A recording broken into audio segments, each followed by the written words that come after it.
Mala Productions.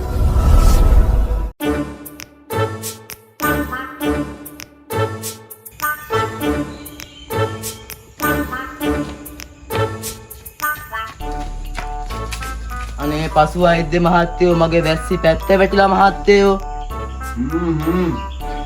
මේ මෙහාට ආවනම් එහෙමයි. මේ මෙහායින් ඈඳි ගත්තා නම් ඉඳ ගන්න නම් ඕනෙත් නෑ මහත්තයා. වැස්සිට අපස්මාරේ වගේ. අරකුන්ට කොහෙද බං අපස්මාරේ හැදෙන්නේ? එහෙමයි. අපි ඉතින් පාරම්පරික ගව වෙද්දුනේ බං. මං දෙන්නම් එක බෙහෙතෙන් හොඳ වෙන්න.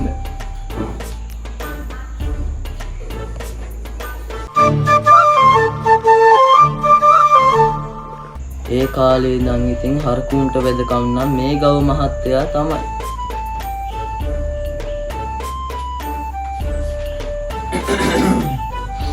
ඒ මේඩින්ග කැඹිලි වතුර ටිකකට කලවම් කරලා ගිහිල්ලා වැස්සිට පොවාපන්කෝ එක වේලෙන් හරියන්න. මේකට කාසි පණන් එහෙම මහත්තයෝ. උඹ ඔය මට එලකිරි බෝතල් දෙක තුනක් ගෙනල්ලා දීපන්කෝකට. එහෙමයි. එහෙනම් මං හනිකට ගිහිල්ලා මේක වැස්සිට පොවන්නම්කෝ. ඕක පොල බලපන් මතක ඇතුව තැඹිලි වතුර ටිකක් දාපන්. හරි? එහෙමයි මහත්තයෝ. එක වේලෙන් හරියන්න බං ඔය උඹට දුන්නේ බෙහෙත.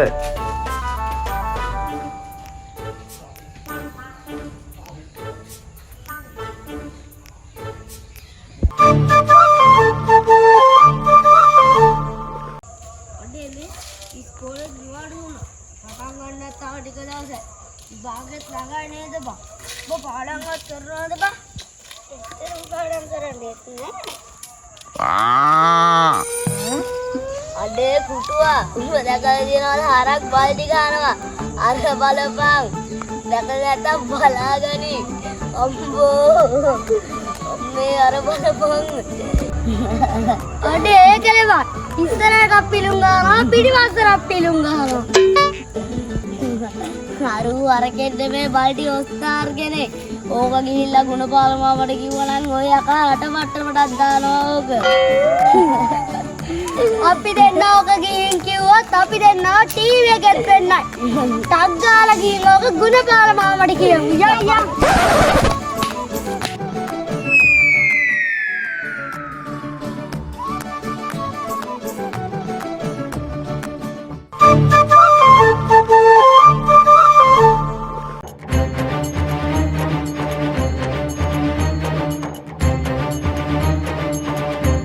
අගේ ගව මහත්තයා මොකද මේ? උඩ පැනලා මගේ වැස්සි. ආහා මගේ බෙහෙත් වලට උඩ පැනලා වැටිලා තමයි හොඳ වෙන්නේ බොල. ඔගේ මස් කණ්ඩයක් මගේ වැස්සි මැරුණා. මනේ මටත් හිතයි කරන්න ආදරේ තනිකමේ පාළුවේ උන්නා ඇතිලු පාඩුවේ නෙලා ගන්නේ මමයි නුඹ මලේ තනිකමේ පාළුවේ උන්නා ඇතිලු පාඩුවේ නෙලා ගන්නේ මමයි නුඹ මලේ